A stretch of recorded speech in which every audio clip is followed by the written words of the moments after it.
And we're here with Conor Ryan. Conor, what is up? Evan, pretty excited. Looks like we have NHL hockey coming back in 2021, so pretty pumped. How you doing? I share in your excitement. I mean, I've been saying this whole time, for months now, we have been back and forth. And what's the NHL doing? What are they thinking? What are they saying? What's the meetings? They want to come back on this date. It's not going to work. When are guys going to come back? And for so long, my friends would send me stuff and be like, "Oh, the NHL's close to back. I think it's coming." And I'd be like, I am not buying into any of this until it's official. It's from some like Russian website. You can't even click. Yes. It's like .il. You're like, no, this isn't true. It's like a makeshift website from Yeah, Slovenia. it's from WordPress. You're like, I don't know. Yeah, Yeah. WordPress.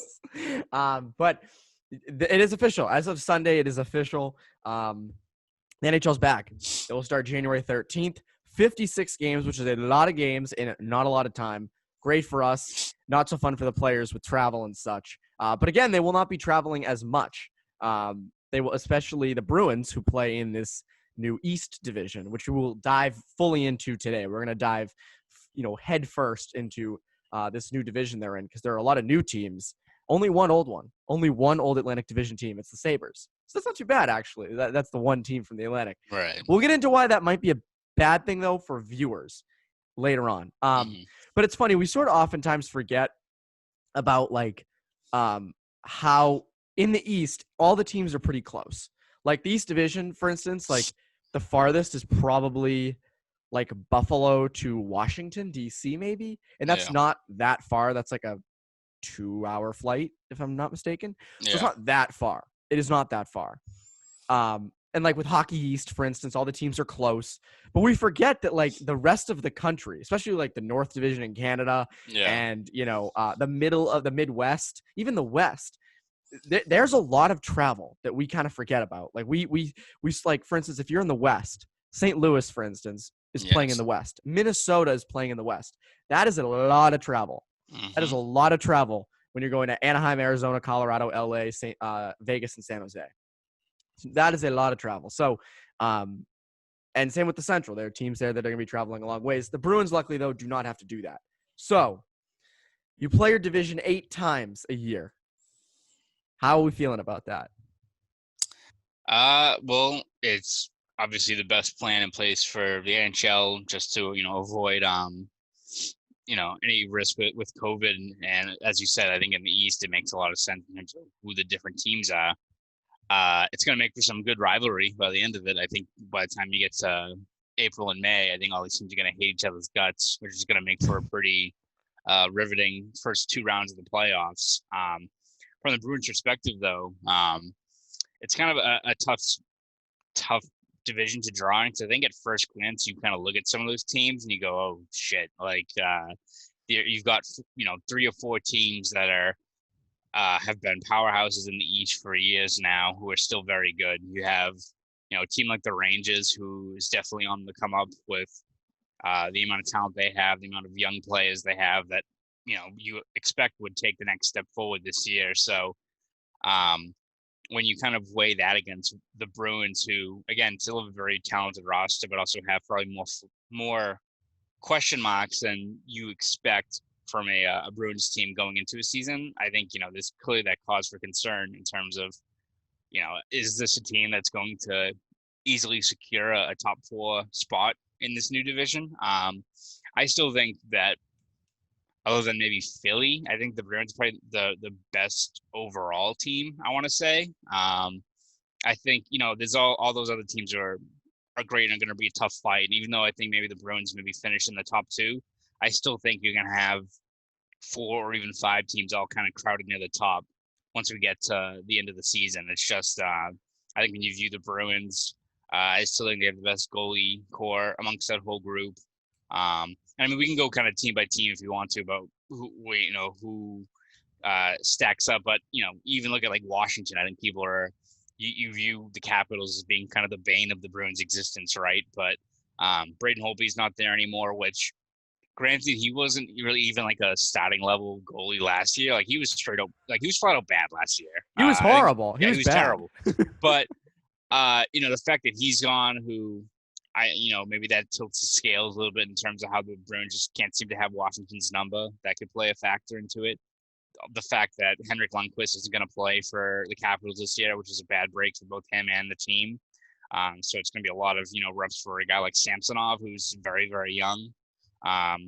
Pittsburgh, and, they've still, I don't think you can count on a team like that when you have Crosby and Malkin. They've got Jake Gensel will be back healthy, but, you're relying on a guy now in Jari who started out the year very, very good last year. I think he was even an all-star because he was so hot to start the season. And then I think he just completely tailed off down the stretch. I think he had like a 901 save percentage the last 2 months of the year. Pittsburgh loves these young goalies who come in out of nowhere and basically play for like 2 or 3 years, play really well, and then just like completely fall off the map. Right. So, I mean, who knows? Maybe he's the new Matt Murray and they just get this young guy who they just roll with him and it does well. But you also run the risk of having a guy who runs out of steam in a compressed season like this with Jari. So, I think Philly is a team you look at.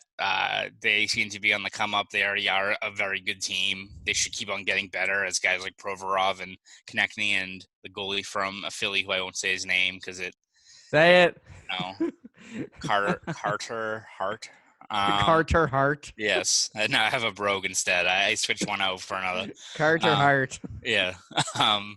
So, I mean, I think that's a team that's going to be loaded in terms of it being maybe the primary roadblock to the Bruins, but you kind of look at Boston's road, and again, we could revisit this in February, and they could be in 5th place, and Crosby's vintage Crosby, and the Capitals still have a great veteran core, and they're still playing very well with the guy like Samsonov in net. But I don't think it's going to be a situation where the Bruins are viewed as maybe underdogs in this division. I mean, they're still got a very, very talented roster that should get better as the year goes on and guys like Pastrnak comes back. So I still think they're probably going to be a top 2 team in the East, but I still think the competition is going to be pretty close throughout the year.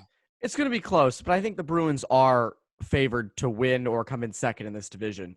A wise man once said history affects perception, and that wise man was me. I just made that up and said it. Nice. People probably said it before, but I'm saying it now. You look at this, you look at the teams, as you mentioned, Pittsburgh, Washington, 2 Eastern Conference powerhouses the past, decade, really. Mm-hmm. Washington's had the Bruins number for what feels like forever. Pittsburgh's always been a tough out, except in 2013. The rest of the division, I mean, Philly obviously is on the rise right now. They're very good. Mm-hmm. But you look at Pittsburgh and Washington, which I think is causing people the most stress. They're both on the come down. They're not – I don't see them as teams that are emerging. They're still going to be tough outs. They're not going to be easy, but I don't think they are. If this was 2015 and this was your division, you would be scared out of your mind. Oh, yeah. You'd have the Rangers, you'd have the Washington, you'd have the Capitals, you'd have the Penguins. I think this is different, though, because this is now, and those teams they shouldn't scare you at least as much as they, have in the past. But to me, as you said, I think the main competition will be Philly. That's the team that I think we're all looking at. That's the team we expect the Bruins to have the toughest time with. I would also circle the Rangers. Again, they're on the come up. They're a team that has a lot of good young talent. You're going to see Lafreniere 8 times this year, which will be really fun to see, by the way. That's going to be a blast to watch him as much as we'll get to see him. And the other team is the Islanders. They're always in it. They always find a way. They're annoying. They're pesky. They're always there. They find a way. They're consistently boring, but they consistently kind of win. So that could be another team. People always forget that they were in the Eastern Conference Final. I had to look back at this past. It feels like this whole year's been a blur. But I look back and think, oh yeah, it was the Islanders and going up against Tampa in that series. So again, they're not riveting to watch really, but the results kind of speak for themselves, right? The results speak for themselves. So when I look at this, I see a division that is good. Going to be tough competition. There's the easy teams will be New Jersey. Buffalo, there's a chance that they get hot at some point, but I just don't see it with the rest of that roster outside of Hall and Eichel, and like maybe Dahlin. But that's a team that I find kind of easy. The rest will be kind of tougher. I think the Bruins are favored to be 1 or 2. I think if you're the Capitals, Penguins, Rangers, and Islanders, you're fighting for those last 2 spots. So I think it's going to be a 4-team battle for those 3 and 4 spots. So competition-wise, I mean, it's funny, you look at it. Is this easier than the Atlantic Division, or is this harder? I think it's easier because you don't have the Lightning, and you don't also have the Maple Leafs, who, we can make jokes about them all the time. At some point, they're going to have to, overcome them at some point. I think if you're the Bruins, you're still happy you don't have to play them, going through this year. I mean, they're still, regardless of how much the Bruins have had that number in the playoffs, it's still always a tough out, and they're still a team that you expect is going to still get, better and better as the year goes on, or as the seasons go on, with kind of the young core they have in place. And, give them credit, they made moves that I think address some of the issues on the team. I'm not talking about, Joe Thornton or Wayne Simmons or those guys. I don't know how much those guys really, I don't know how much they really move the needle. Like maybe Joe Thornton's a solid kind of bottom 6 guy, but they get a guy like Brody, who I think solves a pretty serious issue on their D-core. A lot of it's going to ride on how Frederick Anderson plays, because I mean he just looked completely gassed last year. So you wonder how they almost like they should have a competent backup goalie. Yeah, which that could be an issue this year. I mean, the fact that I think you're going to have a whole bunch of back-to-backs. I mean, the last thing you want is to have him be gassed going into the playoffs here, which is why I think the Bruins have a leg up on a lot of these other teams, is that when you have Tuukka Rask and Yaroslav Halak, and you have a schedule that's going to have a whole bunch of back-to-backs, 3 and 4s even, or something like that, it pays to have both a great starting goalie and a very, a legitimate starter as your backup, who can, take some of those reps away from Rask and keep him fresh. So I think that's going to mean a lot, especially in a year like this, where, again, fewer games, but you kind of look at how many days are allotted between January 13th and May 8th, and you kind of do the math a little bit and realize that they're squeezing a lot of games into kind of a short period of time. So.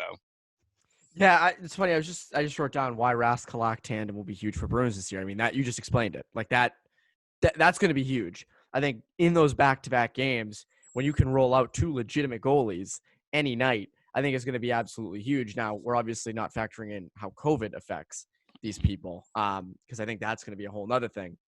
And we'll get into taxi squad stuff later on as training camp kind of gets going on January 3rd. But I think, this is easier than the Atlantic Division, I think, because, again, you don't have the Lightning, you don't have the Maple Leafs. And, again, the Panthers were a team up and coming in that division. So we'll see. I mean, you look at the Central Division, the Lightning better win that division by 100,000 points. Oh, they're going to smoke everyone, yeah. They're going to face – their toughest out will be Carolina. Yeah. And then maybe Nashville. Like, it's not a hard division whatsoever. So my other take on the division, obviously, I think competition-wise, it's easier than maybe the Atlantic Division would be. And playing, every other team, I guess, in the league. But what this division is not great for, by the way, as Jeff Israel pointed out on Twitter, it's the Wednesday night rivalry, or it's the NHL and NBC division. Yes. For sure. But going along those lines, is there any matchup in there that you look at and say, oh, that's a rivalry game? Oh, that's a good one for the Bruins, from the Bruins perspective. Yeah. The answer is no. Historically speaking, Bruins Flyers, if you're going back to the 70s, I guess, yeah, that's great. And like the 2010 Winter Classic, Marco Sturm, the dagger, and the Flyers at Fenway Park, and suck it, Bobby Clark. But I mean, the Bruins and Caps had a couple of good games last year. I don't see a matchup in there that I'm like, oh, that's going to be good. And by the way, they're going to get good as the season goes along. Yeah, these teams are going to hate each other. They're going to hate each other. They're going to create rivalries. Like, this is not – they don't need a reason to hate each other. They're going to play each other 8 times a season. They're going to hate each other. Mm-hmm. But I don't look at any from the start. Like, Bruins Lightning has a spark to it now. Bruins Canadians, Bruins Maple Leafs. Always has that little fire under it. Sometimes a big fire. Yeah. There's none of those teams in this division that I look at and go, oh, man. Now, again, though, as time goes along, it'll happen. Now, I ask you, your expert opinion, who in there becomes the Bruins' main rival? Who is the team where they have the craziest battles? I mean, you remember last year with the Lightning, right before the season stopped, you had high-scoring games, fights, you had everything. Now, I don't know if anything in there lives up to that, but who comes the closest? Because I have my pick. And I'm I mean, interested to hear yours.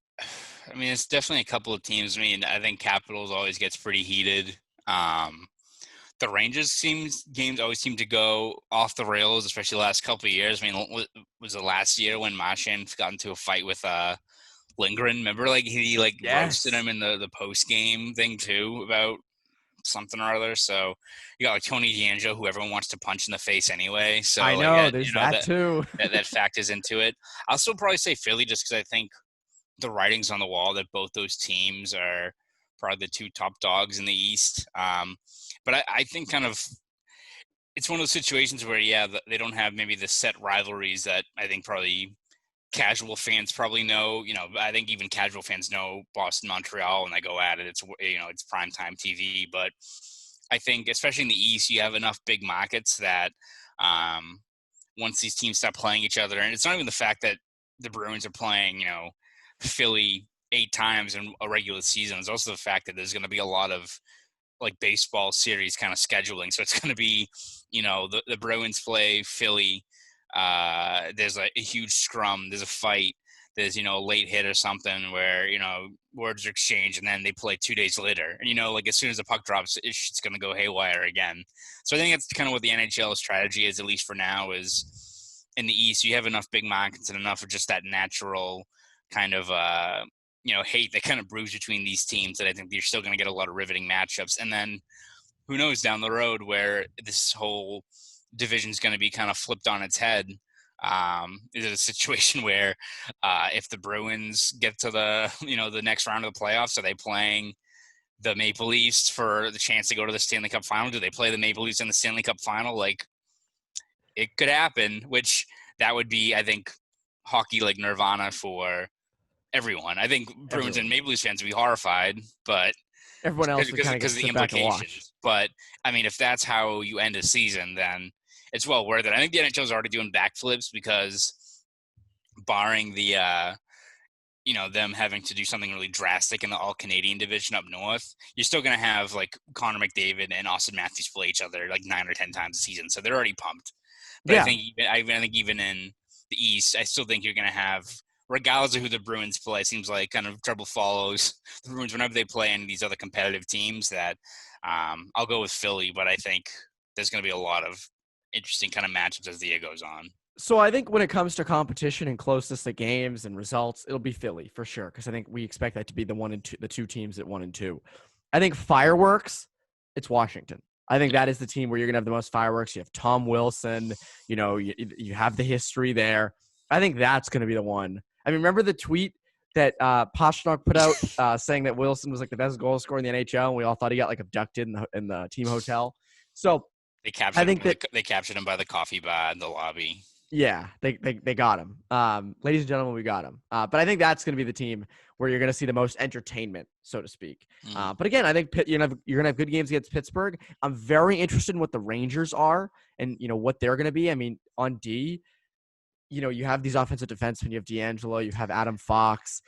Are they actually good? Like, that's the thing. I think you're going to see a lot of like 6-4, 7-5 games when they play the Rangers. I think Rangers, I think, are going to score in bunches, but their decor is a little suspect a little bit there. So, and they got 2 very good goalies, but 2 very young goalies too. So I think Rangers are like a year or 2 away from being like legitimate contenders. I think it's going to be a year, if you're the Rangers fan, you're going to be pumped because even if, you know, they're flawed a little bit, they're still going to be fun as hell to watch. And you still realize that they've got a lot to give, but I still think those games are going to be fun as hell because I think it's going to be a lot of really high scoring kind of play from that team. Going to be very fun to watch them. The other thing you mentioned is obviously the prospect of the Bruins and the Bruins and the Maple Leafs, or the Canadians, or whoever, or the Lightning, Stanley Cup, which would be horrifying. Which would be awful. No one wants that. In the Stanley Cup final, Bruins Maple Leafs would be the best, though, obviously. But it kind of hits on the whole idea, and we'll get into we'll play around with the Bruins Maple Leafs Stanley Cup idea, but it kind of plays into, this could serve as the example to other sports, because I know the NBA for so long has been rumored to want to try this, and that's play the finals as the 2 best teams, not necessarily the best team or the team that comes out of each conference, but like the 2 best teams, right? Just in general, you rank everyone 1 through 16 and you let them play. And the NHL might find, because I mean, the past couple of years, the Stanley Cup, has not been between two teams who are necessarily anywhere close to rivals. You never have rivals meet in the Stanley Cup. And in other sports, obviously in the NBA, you have teams like the Warriors and the Cavs going back every year. But even that was not that contested a few of those years. It would almost be better if it was like the Warriors and the Spurs, or the Warriors and the next best team. And also, like, the rivalry between the Cavs and the Warriors only like became good. It's because they played each other 4 times in a row. Like that. Yes. That's a natural rivalry. It's not one that on paper. The NBA is tougher to gauge, right? Because I think it's so much of a player-driven kind of thing that I think you just look at those teams like, all right, it's LeBron and Kyrie against Curry and Thompson. Like, that's enough to naturally get you pumped up. But when it's Stars Lightning, it's like, oh, I mean, these are 2 good teams. Should be a good series, but it's not. It doesn't get you pumped up. Like, it doesn't get you pumped up. And even like Bruins Blues, like obviously, it was exciting for Bruins fans or Blues fans to go into that series because your team's in the Cup. But I didn't necessarily look across the ice and say, oh, the Blues. Oh, this is it ended up becoming very contested, and it was a solid enough series. Mm-hmm. And just like with the Canucks, I mean, the Bruins and Canucks had no prior rivalry before, but obviously things got very heated and a rivalry kind of was created. But going into it, it was not like, holy crap. So I think the NHL would kind of love to see a conference final be the Stanley Cup final, where it's the Bruins and the Lightning, or the Bruins and the Maple Leafs, or you look out west and maybe it's Vegas and St. Louis are in the same division. That wouldn't make sense. But like Vegas and Colorado.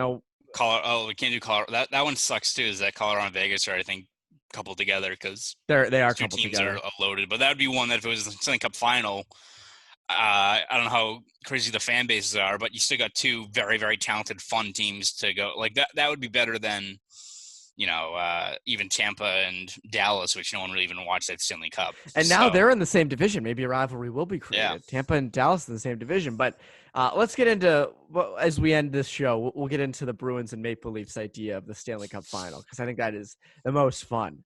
Can you imagine what that would be like? Like the hype. You would need to put fans in there. Like, oh yeah, I feel like there are at least 100,000 people on each side, fans who would say, we do not care about COVID. We will go in those arenas and we will cheer as loud as we can. But you can put us in bubbles. You can put us in masks. Just we want to be there. Like, that would be crazy for the Cup. Oh, I mean, I think Gary Bettman would be doing cartwheels if they got any situation. And they're going to a Game 7. It's going to a Game 7. Imagine if it just ended like in 5. It wasn't even close. Like, it was a pretty like pedestrian. Every game was like 3-1. Yeah, 3-1. No penalties really, just kind of back and forth. But I mean, the way those 2 teams always seem to play out these series. What would happen though is that there's like every dog has its day. It would be the year that the Maple Leafs finally get over the hump is in the Stanley Cup final, which would be the worst. That would be the most devastating thing. Yes. Ever. I would have to I think log off Twitter. I think I would have to I would have to get rid of it. Be like, you guys can find me on Foursquare because I'm switching social media channels. The deluge of chirps that I get on Twitter from Maple Leafs fans, it would be rough. It would be so bad. And you just think of like all the jokes and all the making fun of them for the past 7 years that we've done. For us, it's been the past, few years on Twitter, because I don't think we were, big in the Bruins community on Twitter back in 2013, but we still made jokes to our friends and stuff. But you think back to all the stuff, all the shit that's been said, that's like, that would be the worst, because it would all come back to bite us. It would all come back to bite us. And the jokes would have to go. And I guess that's sort of like how the Yankees felt in 2004 with the Red Sox. Yes. Like, that's essentially what this is kind of brewing into. Right? I mean, the Bruins aren't winning, championships every year. And, the Maple Leafs are still making the playoffs. And sometimes when they're not losing to a Zamboni driver. But yes, which will definitely start Game 7 if the Bruins are going to bring in David Ayers on the taxi squad. It's going to be the secret weapon. It's going to be the secret. Yeah, he's not even going to play. He's going to be in warm-ups. And he's just going to be staring over at the bench He's just gonna be at center ice, just like in his goalie stance, like hunched over, just staring at the Leafs end. You know what it's gonna be? The Bruins, are gonna try to get Tom Brady again, and he's gonna say no, as he always does. And David Ayers is gonna be the Game 7 Fan Banner captain. Oh, that's gonna be hot. That is going to be something. Just in full goalie gear, just sweating as he's burns a Maple Leafs flag. Yeah, exactly. But I could see it. I mean, if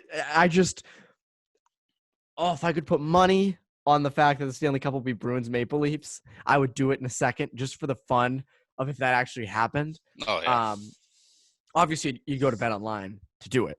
You got to do it there, obviously. But yes, the idea of that remotely being a chance is enough to make me so excited for this NHL season. That if you can't find anything to be excited about, COVID's got you down, maybe you lost your job, all that stuff.